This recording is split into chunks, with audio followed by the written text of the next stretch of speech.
Sabik na ba kayong makita ang tambangang muling magbabalik ng gloria at ningning ng ating lungsod? Pero dapat parinig naman ang isang malakas na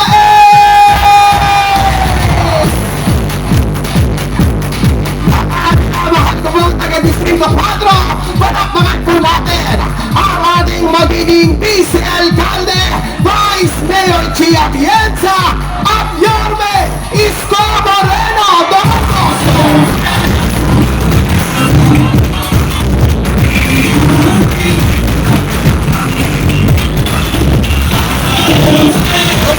Mga ng Distrito 4, Vice Mayor Chia Atienza at Yorme Isko Moreno Domingos.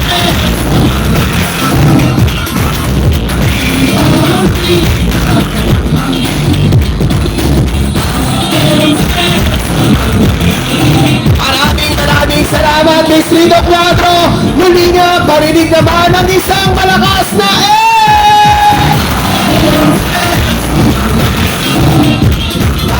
Maraming salamat po. At syempre, alam ko po na kayo po ay sabik na rin marinig ang mga mensahe ng ating tambanang muling magbibigay ng gloria at ningning ng ating lungsod. At bago po natin ibigay sa inyo ang susunod na tagapagsalita, sabay-sabay muna po nating panoorin to. Simula nang namulat ako dito sa mundang ibabaw, naging kagawin na ng aking pamilya na tumulong sa aking kapwa. Noong mga panahon na ako ay lumalaki, dinala ko ng aking ama sa Manila City Jail at yun yung sinabi sa akin na kailangan bigay ko ang buhay ko sa pagtulong sa ating mga kababayan. Doon ko na kita na meron pala akong misyon dito sa mundang ibabaw. Pinigay ko po ang aking puso bilang isang misyonaryo. Ang pinili ko pong kurso ay Political Science Major in Governance. Dahil naniniwala ako, importante pa rin na meron tayo isang gobyerno na kaalalay at nakapagsuporta sa mga mamamayan. Bilang isang mamamahayag, doon ko po narinig ang totoong mga hinaing ng ating mga kababayan. Dahil namulat na ako at ang aking puso sa mga kinahinatnan ng ating mga kababayan, mahirap na pong pumikit. Ang mga sektor ng ating mga nakatatanda, ang ating mga lolo at lola, nariyahan. Nakita ko po ang hinahin ninyo na gusto nyo sa gobyerno na nakaalalay ng suporta ang ating mga kababayan na may kapansanan. Mahirap mabuhay na may kapansanan. Kaya importante na sensitibo ang gobyerno sa inyong mga pangangailangan. Ang Muslim community na siyang naghahangad na kayo ay mapansin, kayo ay makapagdasal ng taimtim sa isang espasyo sa mga papublikong lugar para naman sa mga magulang, especially ang mga school parents. Alam ko mahirap ang palaki ng mga anak mag-isang kahit paano. Meron isang gobyerno na naririnig ang inyong hinaing na magkaroon kayo ng konting kasiguraduhan na inyong mga anak ay masusuportahan pagdating sa kanilang edukasyon. Tumatayo rin ako para sa mga LGBTQ+ community. At dahil dyan dapat para sa kanlaban ninyo, ginamit ko ang aking boses para makahingi ng tulong. Para ako ay makapagbaba ng mga proyekto at programa dito sa ating lungsod. Kahit wala po akong desisyon, marami na po tayong nagawa. Panahon na para gawin na mas sistematiko, mas epektibo, at mas may puso ang ating paglilingkod. Dahil dito sa Maynila, ang gusto namin ni Yorme, bumalik ang ningning, pag-asa, at buhay sa inyong mga puso. May pusong misyonaryo, tunay na may pagmamahal sa kapwa, kaya naman pinarangalan bilang People of the Year. Isang mapag-arugang ina na siyang magiging liwanag ng Maynila. Ang katuwang ni Yorme sa ating minamahal na lungsod. Ang numero 1 sa balota, palakpakan po natin, Vice Mayor G. Atienza.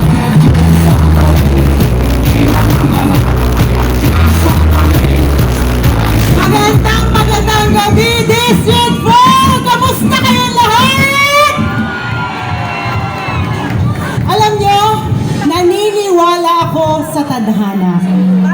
Naniniwala rin ako na pag ibigay natin ang buhay natin sa Panginoon, siya ang huhulma sa atin para tayo ay handa na makuha ang ating misyon sa buhay. Ako po si Chi Atienza, ang bunsong anak ng dating puting Mayor Lito Atienza, direktora ng kababaihan ng Maynila, at alam ko, tadhana ako na tumayo sa harapan ninyo ngayong gabi para maging vice-alkalde ni Yorme Isko Moreno Dumagoso!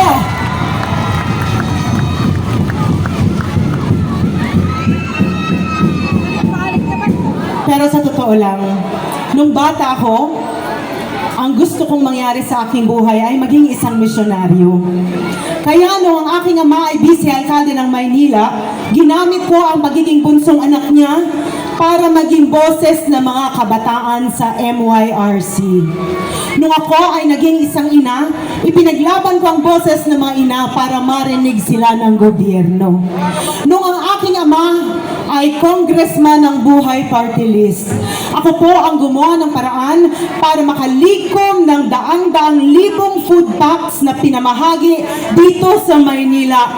Milyong-milyong halaga ng mga bitamina, maintenance at kung ano-ano pa. Ngunit kahit kailan, hindi niyo po nakita ang aking mukha. Dahil naging mas importante po sa akin na pag ako ay tumingin sa itaas, ang alam ng Panginoon, ginamit ko ang aking buhay para maging kamay niya dito sa mundo.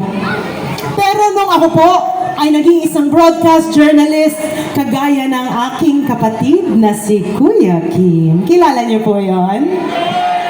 Tayo-tayo lang naman. Sino ang mas pogi? Si Kuya Kim o si Ali? Nahihiya kayo dyan sa likuran, magsabi ko sino mas pogi. Kuya Ali o Kuya Kim? Masaya na si Ali dahil mas malakas ang Ali. Pero kagaya ng aking kapatid na si Kuya Kim, ako rin po ay naging isang broadcast journalist sa telebisyon. For 7 years, ang trabaho ko po ay umikot sa ating bansa para kunin ang kwento ng ating mga kababayan na napag-iwanan sa laylayan ng lipunan. At doon ko po nakita ang problemang kinakaharap ng iba't ibang sektor sa ating bansa na umiiyak dahil para sa kanila, walang gobyernong nakikinig sa kanila. Ika nga ni Yorme, nga ang marami sa mga Manilenyo. At dahil doon, tiningnan ko kung maaari ako maging boses ng mga sektor na ito. Pero ang totoong nagpabago ng perspektibo ko ay nung may makilala ako na si Nanay Emelita. Si Nanay Emelita ay isang 85 years old at kinuha ko po ang kanyang kwento. Nalaman ko na siya ay malapit ng mamaalam sa mundo dahil meron siyang malubhang sakit. Sa aking programa, kinilangan kong malaman ang kanyang kwento at ang sinabi niya sa akin, malapit na daw siyang mamaalam. Ngunit tila dumaan lang siya dito sa mundo na parang isang daga. Para sa akin, ang sabi ng Panginoon, mahal niya tayong lahat. Pero bakit pa rin may dumadaan dito na parang Nanay Emelita? At doon ko po nakita na kung ang gobyerno hindi gumagana, maraming Nanay Emelita ang dadaan dito sa ating lungsod. At dahil doon, nabuksan na po ang puso ko at kahit kailan hindi na po ako makapikit. Kaya ako ay pumayag na maging katambal ni Yorme Isko Moreno Dumagoso para wala ng Nanay Emelita na dadaan dito sa lungsod ng Maynila. Tumatayo ako sa inyong harapan para maging simbolo sa ating mga lolo at lola na balang araw hahaba na rin ang inyong buhay dahil magkakaroon tayo ng mga ospital at health centers na tutulong sa inyo na may siksik, liglig na gamot, vitamina, maintenance, bakuna at sisiguraduhin namin na ang mga lolo at lola namin mapapagamot ng mga ospital at hindi pakikinggan o makikita. Ako rin po ay tumatayo para sa ating mga kababayan na may kapansanan. Mahirap magkaroon ng kapansanan, kaya't dapat ang gobyerno nakaalalay sa inyo, lalo't lalo na kung ang inyong anak ay may kapansanan. tumatayo rin ako sa inyong harapan para tayuan ang mga Muslim community. Eid Mubarak pala kung meron tayong mga kapatid na Muslim na nandito ngayon at Assalamualaikum po sa inyong lahat. Tumatayo rin ako para sa mga LGBTQ plus community. Alam ko, bata pa lang kayo. Marami na kayong inindang diskriminasyon. Pero dito sa Maynila, patas ang panlaban na ibibigay namin ni Yorme para sa inyo dahil dapat pantay-pantay na oportunidad ang meron ng lahat dito sa lungsod ng Maynila. Tumatayo rin ako para sa mga magulang, lalo't lalo na para sa mga solo parents. Mahirap magpalaki ng mga anak. At alam ko kung ano ang hinaing ninyo. Gusto ninyo na makasiguro na merong isang gobyerno na aalalay sa inyo pagdating sa pagpapalaki ng inyong mga anak, lalo't lalo na pagdating sa kanilang edukasyon dito sa Maynila. Makakaasa kayo na nakikita namin at naririnig namin ang inyong mga hinaing. At in 40 plus days, meron ng isang gobyerno na mabalis kumilos at makakausap ninyo at makikinig sa inyo at ipaglalaban ang inyong mga boses. Sobra dami sa likod.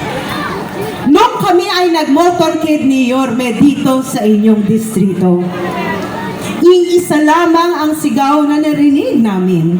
Ano nga po yun?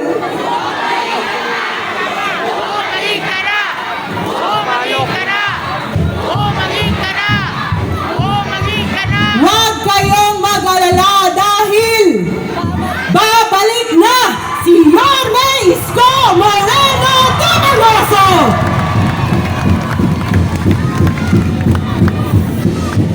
Ngunit, sana isama niyo rin po si Chi at Linsa.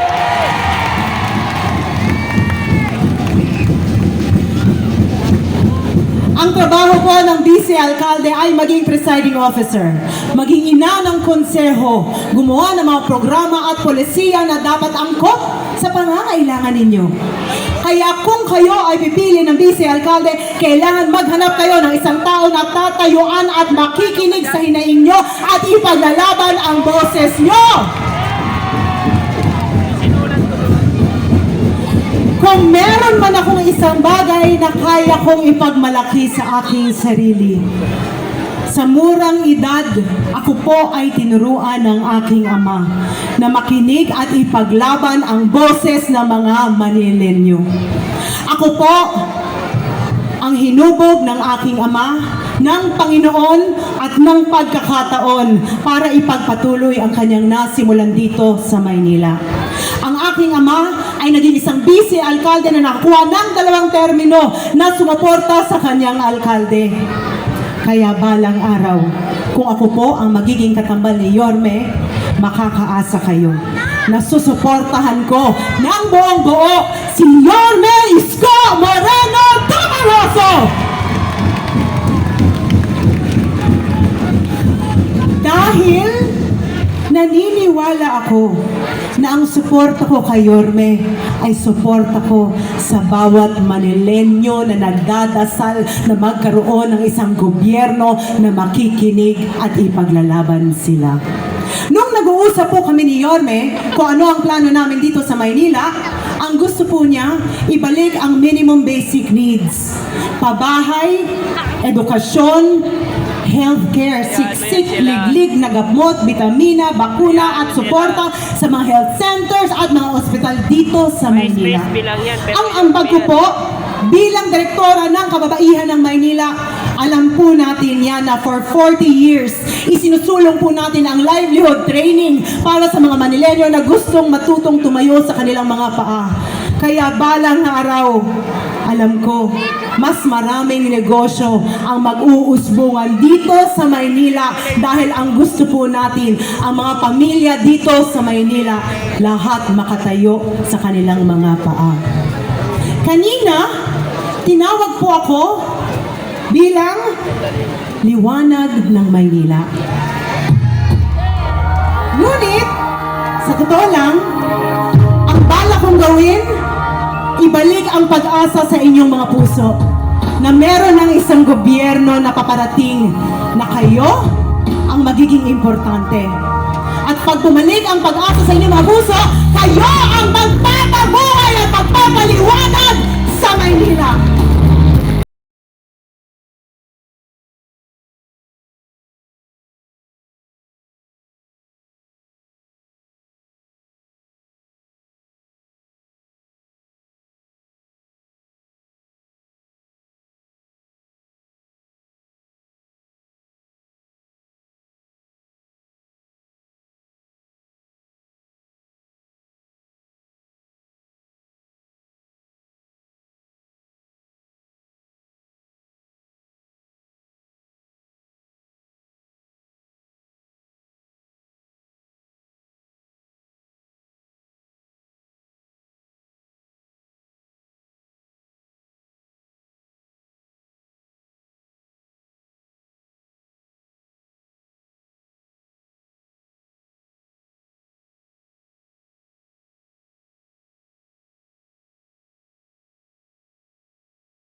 Vice Alcalde. Sana tulungan niyo rin po ang aking kaibigan na si Congressman JTV Villanueva at ang lahat ng mga konsehalo